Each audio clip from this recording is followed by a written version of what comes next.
Once surgery చేయించుకున్న తర్వాత మళ్ళీ క్యాన్సర్ కనుక ఎక్కువైతే వాళ్ళకి ఎటువంటి ట్రీట్మెంట్ అవసరం అవుతుంది? అంటే నార్మల్గా ఏదైనా క్యాన్సర్ సర్జరీ చేసిన తర్వాత క్యాన్సర్ ఎక్కువ అవటం అనే కండిషన్స్ ఏమీ ఉండవు నార్మల్గా. సో ఏదైనా క్యాన్సర్ ఉన్నప్పుడు దాని ఫస్ట్ ఈవెన్ సర్జరీ చేసే ముందు మనం క్యాన్సర్ స్టేజ్ చేస్తాం. అంటే ఏ స్టేజ్లో ఉంది, స్టేజ్ 1లో ఉందా, 2లో ఉందా, 3లో ఉందా అన్నప్పుడు. సో ఒకవేళ కొంచెం లోకలీ అడ్వాన్స్ ట్యూమర్స్ అంటాం, అంటే స్టేజ్ 2, 3 అట్లాంటి కండిషన్స్ ఏమి ఇస్తామంటే కొన్ని టైప్ ఆఫ్ ట్యూమర్స్లో ముందు కీమోథెరపీ ఇచ్చి క్యాన్సర్ని సైజ్ తగ్గించుకుని తర్వాత సర్జరీ చేస్తాం. కొన్ని సర్జరీస్లో అంటే రెక్టం పెద్ద పేగుకి సంబంధించిన క్యాన్సర్ సర్జరీస్లో ఫస్ట్ రేడియేషన్ ఇచ్చి కీమోథెరపీ ఇచ్చి తగ్గిన తర్వాత సర్జరీ చేస్తాం. సో సర్జరీ తర్వాత క్యాన్సర్ పెరగడం అనేది ఏ రకమైన క్యాన్సర్స్లోనూ ఉండదు. సో మనకి ట్రీట్మెంట్ కంప్లీట్ చేసుకోవాలి. కొంతమంది ఏంటంటే సర్జరీ తర్వాత ట్రీట్మెంట్ అయిపోయిందని చెప్పి కంప్లీట్ చేసుకోరు. అట్లాంటి కండిషన్స్ లో సర్జరీ అయిపోయిన తర్వాత కూడా కొన్ని రోజులు ఫాలో అప్ చేయకపోవడం మూలంగా క్యాన్సర్ తిరిగి వస్తాం కానీ లేదా క్యాన్సర్ పెరగటం కానీ ఛాన్స్ ఉంటుంది. అండ్ సర్జరీ తర్వాత పేషెంట్ ఎవరైతే ఉన్నారో వాళ్ళు ఎలాంటి జాగ్రత్తలు తీసుకోవాలి అంటారు?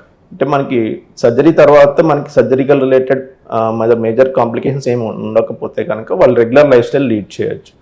ఓన్లీ మనకి ఏమైనా పెద్ద పేకి సంబంధించిన ఆపరేషన్స్ అట్లా ఉంటే డైట్ ఇనిషియల్ గా స్లోగా తీసుకుంటాం. డైట్ రెస్ట్రిక్షన్స్ ఇనిషియల్ గా మనకి చెప్పినట్టు ఏమి ఉండవు, అన్ని రకాల ఫుడ్ తినొచ్చు. ఓన్లీ పెద్ద పేక్ క్యాన్సర్ లో రెడ్ మీట్ అట్లాంటివి ఏం తీసుకోవద్దు. మనకి మీట్ సంబంధం కానీ ఆయిలీ ఫుడ్స్ కానీ అట్లాంటివి తీసుకోకుండా ఉండాలి. అదర్వైజ్ రెగ్యులర్ జాగ్రత్తలు ఏమి ఉండదు. రెగ్యులర్ యాక్టివిటీ చేస్తాం, ఎక్సర్సైజ్ చేసుకోవటం, బ్రీతింగ్ ఎక్సర్సైజెస్ అన్నీ చేసుకోవటం మూలంగా సర్జరీ రికవరీ బాగుంటుంది. తొందరగా పోస్ట్ ఆపరేటివ్ రికవరీ ఇవ్వని వాళ్ళు నార్మల్ యాక్టివిటీస్ చేసుకోవచ్చు. అండ్ క్యాన్సర్కి ఏ స్టేజ్లో రేడియోథెరపీ యూజ్ అవుతుంది, ఏ స్టేజ్లో సర్జరీ చేయాల్సి వస్తుంది, అండ్ ఏ స్టేజ్లో కీమోథెరపీకి వెళ్ళాల్సి వస్తుంది? అంటే మనకి అది depends on cancer to cancer బట్టి వేరియేషన్ అవుతుంది.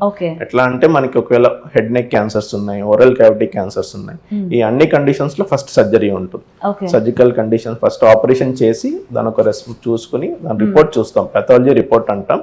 దాన్ని బట్టి మనం స్టేజింగ్ చేస్తాం.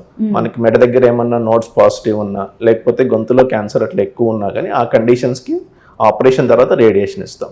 అట్లా కాకుండా మన వాయిస్ బాక్స్ లో క్యాన్సర్స్ ఉంటే కనుక ఎర్లీ స్టేజ్ లో ఉంటే ఓన్లీ రేడియేషన్ తో సరిపోతుంది.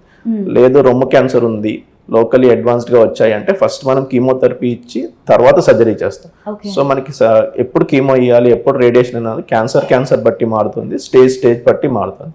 అట్లానే పెద్ద పేగు రెక్టల్ క్యాన్సర్స్ లో అయితే కనుక ఫస్ట్ రేడియేషన్ కీమో వచ్చి తర్వాత సర్జరీ చేస్తాం. ఈవెన్ స్టమక్ క్యాన్సర్స్ లో కూడా అంటే వెరీ ఎర్లీగా ఉంటే ఫస్ట్ ఆపరేషన్ చేస్తాం, ఇంకేమో ట్రీట్మెంట్ అవసరం ఉండకపోవచ్చు. లేదు లోకలీ అడ్వాన్స్డ్ కొంచెం ఎక్కువ శాతం ఉండి లింఫ్ నోడ్స్ పాజిటివ్ ఉన్నాయి అంటే ఫస్ట్ కీమోథెరపీ ఇచ్చి తర్వాత ఆపరేషన్ చేస్తాం.